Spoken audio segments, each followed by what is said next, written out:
नमस्कार साथियों, आपका हार्दिक स्वागत है फिर से एक नए वीडियो में। आज इस वीडियो में हम बात करेंगे कि प्रोबेशन के दौरान अगर आपने असाधारण अवकाश का उपभोग किया है, एक्स्ट्रा ऑर्डिनरी लीव अगर आपने ली है, अवैतनिक अवकाश अगर आपने ली हैं, तो उनको स्वीकृत कराने के लिए सालादर्पण पोर्टल पर आपको किस प्रकार से अप्लाई करना है, कौन कौन से डॉक्यूमेंट आपको अपलोड करने हैं और किन किन कारणों से आप असाधारण अवकाश ले सकते हैं। आज इस कंप्लीट प्रोसेस की बात इस वीडियो में हम करने वाले हैं। इसके लिए आपको सालादर्पण पोर्टल पर अपने स्टाफ लॉगिन आईडी पासवर्ड से लॉगिन करना है, जिसका इंटरफेस कुछ इस प्रकार से आपको दिखाई देगा।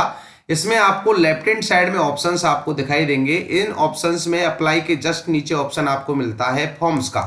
इस पे आप क्लिक करेंगे तो एप्लीकेशन फॉर डिपार्टमेंटल सर्विसेज ये ऑप्शन आपको मिलता है। इस पे आप क्लिक करेंगे तो फॉर्म्स ऑप्शन आपको मिलता है। इस पर आप क्लिक करेंगे तो एप्लीकेशन फॉर डिपार्टमेंटल सर्विसेज ये ऑप्शंस आपको यहाँ पे दिखाई देंगे। इनमें नीचे ऑप्शन आपको मिलता है EOL application, extra ordinary leave application. आपको यहाँ पे क्लिक करना है। इस पे आप जैसे ही क्लिक करेंगे तो extra ordinary leave application form आपके सामने ओपन होगा, जिसमें आप देखेंगे कि सबसे पहले आपको कार्मिक का विवरण दिखाई देगा, जिसमें कार्मिक का नाम, कार्मिक का पद, विषय, पदस्थापन स्थान, मोबाइल नंबर, एम्प्लॉय आईडी, जन्म तिथि और वर्तमान पद पर प्रथम नियुक्ति तिथि इस प्रकार से यहाँ पे दिखाई देगी। इसमें जब आप नीचे आएंगे तो सबसे पहले आपको भरना है उपभोग किए गए अवकाशों का विवरण, असाधारण अवकाश को छोड़कर। ध्यान देना है कि असाधारण अवकाश, एक्स्ट्रा ऑर्डिनरी लीव आपको छोड़ने हैं और बाकी जितने भी अवकाशों का उपभोग आपने किया है उनकी प्रविष्टि आपको यहाँ पे करनी है।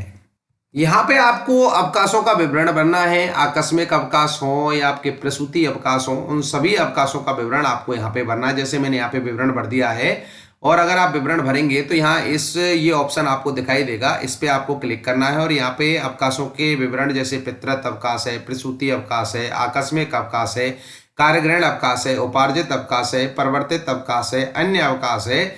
जिस भी अवकाश का उपभोग आपने किया है, प्रसूति अवकाश का किया हो, पितृत्व अवकाश का किया हो, जिस अवकाश का उपभोग आपने किया है उन अवकाशों का विवरण आपको एक एक करके इसमें दर्ज करना है।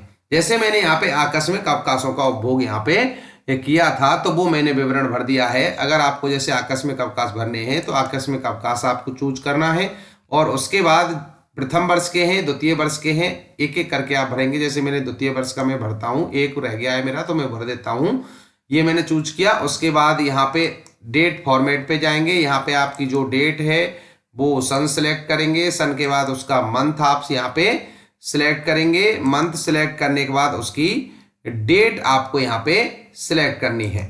डेट सिलेक्ट करने के बाद ये फिर प्रोसेस होगा इसी प्रकार से और फिर आपको दूसरे फॉर्मेट में भी कब तक ली है तो वो डेट एक साथ, अगर आपने रेगुलर 2 दिन की ली है तो आप आगे की डेट भी आप यहाँ पे चूज कर सकते हैं।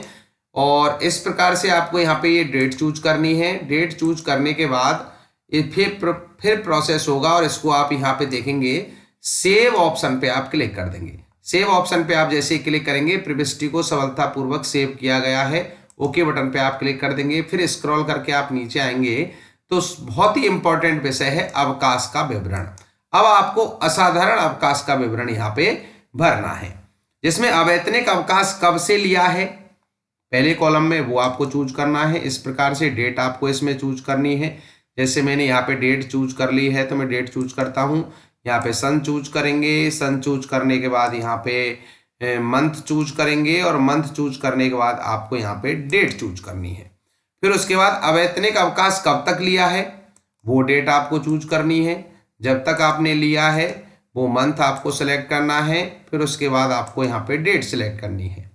फिर आपको आगे अवकाश आवेदन पत्र अभिशंसा सहित उस अवकाश को लेने के लिए जो आपने आवेदन पत्र अपने डीडीओ महोदय या अपने प्रिंसिपल एचएम को जो जमा कराया था वो आवेदन और उसकी अभिशंसा जो प्रिंसिपल महोदय या एचएम ने आपको की है उसकी प्रति आपको यहाँ पे अपलोड करनी है। तो आप चूज फाइल ऑप्शन पे क्लिक करेंगे। चूज फाइल ऑप्शन पे आप जैसे ही क्लिक करेंगे तो जहां भी आपने इसको सेव किया होगा वहां से उस पीडीएफ को यहाँ पे चूज करेंगे, ओपन बटन पे क्लिक करेंगे। उसके बाद अवकाश का कारण, इसके ड्रॉप डाउन पे क्लिक करेंगे तो 3 कारणों से ही आप असाधारण अवकाश ले सकते हैं, स्वास्थ्य कारणों से या निजी पारिवारिक कारणों से और एक अध्ययन हेतु। अब आप पे जो कारण लागू होता है वो कारण आप इसमें चूज करेंगे। उसके बाद यहां पे अपलोड रिलीवेंट डॉक्यूमेंट, भाई जिन कारणों से आप असाधारण अवकाश ले रहे हैं उससे रिलीवेंट डॉक्यूमेंट आपको यहाँ पे अपलोड करने हैं। अगर आप चिकित्सा कारणों से ले रहे हैं तो मेडिकल आप यहाँ पे अपलोड करेंगे। अगर आप निजी पारिवारिक कारणों से ले रहे हैं तो उसके दस्तावेज आप यहाँ पे संलग्न करेंगे। और अगर आप अध्ययन हेतु लिए है तो उसके एडमिट कार्ड, उसकी स्वीकृति, एनओसी वो आपको यहाँ पे अपलोड करनी है। तो निजी में कारणों से ले रहा हूं तो निजी कारणों के डॉक्यूमेंट्स मैंने यहाँ पे पीडीएफ बना करके सेव कर लिए हैं, तो मैं उनको यहाँ पे चूज करूंगा, ओपन बटन पे क्लिक करूंगा तो वो आपको पीडीएफ यहाँ पे दिखाई देगी। उसके बाद आपको तीसरा जो डॉक्यूमेंट अपलोड करना है वो है अवकाश पश्चात कार्यभार ग्रहण करने का प्रार्थना पत्र।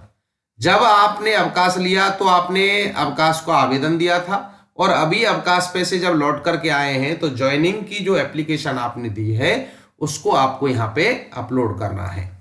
इसके चूज फाइल पे क्लिक करेंगे। चूज फाइल पे आप जैसे ही क्लिक करेंगे तो जहां भी आपने उसको पीडीएफ बना करके सेव किया हुआ है उसको आप यहाँ पे चूज करेंगे, ओपन बटन पे क्लिक करेंगे तो इस प्रकार से ये फाइल आपको यहाँ पे दिखाई देगी। फिर आपको सेव बटन पे क्लिक कर देना है। सेव बटन पे आप जैसे ही क्लिक करेंगे तो ये प्रोसेस होगा और प्रोसेस होने के बाद ये आपकी फाइल यहाँ पे सेव हो जाएगी। स्क्रॉल करके नीचे आएंगे तो यहाँ पे आप देखेंगे इस प्रकार से आपको दिखाई देगा। इसकी चिंता आपको नहीं करनी है कि अपलोड रिलेवेंट डॉक्यूमेंट में तो हमको व्यू अटैचमेंट दिखाई नहीं दे रहा है, ये नहीं दिखाई देता है, बाकी सभी आपको दिखाई दे रहे हैं। आप इनको देख भी सकते हैं और गलत अपलोड हो गया है तो आप इनको यहाँ से एक्शन में एडिट भी कर सकते हैं और दोबारा से अपलोड कर सकते हैं। इस प्रकार से जब आपका यहाँ पे ये अपलोड हो जाएगा फिर आपको यहाँ पे देखेंगे तो यहाँ पे आपकी जो असाधारण अवकाश हैं उनके दिन कैलकुलेटर होकर के आ जाएंगे, उनको आप चेक कर लें। और यहाँ पे नोट भी दिया गया है कि असाधारण एवं अपरिहार्य परिस्थितियों में ही स्वीकृत किया जा सकता है। पुष्टि हेतु उचित कारण सहित दस्तावेज आपको संलग्न करने हैं। कार्यालय संस्था प्रधान द्वारा कार्यमुक्ति आदेश, प्रशिक्षण संस्थान की उपस्थिति, कार्यमुक्ति और अंक तालिका व अन्य आवश्यक दस्तावेज आपको संलग्न करने हैं। कार्मिक जितने दिन अवैतनिक अवकाश लेता है प्रवेक्ष काल से उतने दिन आगे तक के अवकाश प्रविष्ट किए जाए। तो आपसे संबंधित जो भी डॉक्यूमेंट्स हैं वो आपको क्लियरली यहाँ पे अपलोड करने हैं। उसके बाद ही आपको सेव फॉर्म ऑप्शन पे क्लिक करना है। एक बार इस फॉर्म को आप कंप्लीट चेक करेंगे, चेक करने के बाद आपको सेव फॉर्म ऑप्शन पे क्लिक करना है। सेव फॉर्म ऑप्शन पे आप जैसे क्लिक करेंगे तो डाटा सेव सक्सेसफुली आपको दिखाई देगा। क्लोज बटन पर आप क्लिक कर देंगे। इस प्रकार से आवेदन आपका यहाँ पर सेव हो जाएगा। इस आवेदन का प्रिंट आपको लेना है तो सबसे पहले इसको आप अपडेट भी कर सकते हैं और अपडेट करने के बाद इसको आप लॉक भी कर सकते हैं। लॉक का ऑप्शन भी आपको यहाँ पे दिखाई देगा। आप लॉक फॉर्म पे क्लिक करेंगे। लॉक फॉर्म पे आप जैसे ही क्लिक करेंगे तो क्या आप इस प्रविष्टि को अंतिम रूप से आगे अग्रेसित करना चाहते हैं, आपको यस ऑप्शन पे क्लिक करना है।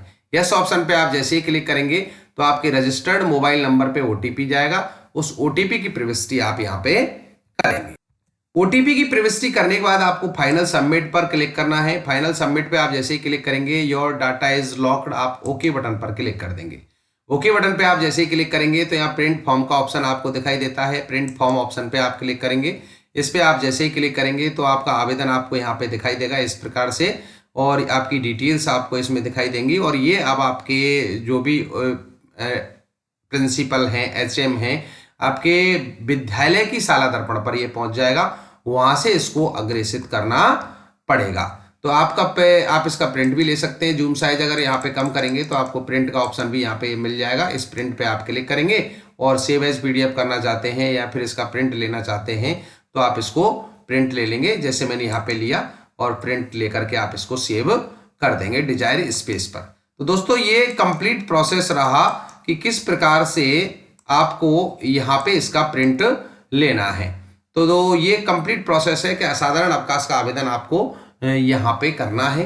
जानकारी अच्छी लगी हो तो प्लीज वीडियो को लाइक करना, शेयर करना और चैनल पे नए हैं तो दोस्तों इसी प्रकार के इंफॉर्मेटिव वीडियोस के लिए चैनल को सब्सक्राइब करना। बहुत बहुत धन्यवाद। Thank you so much.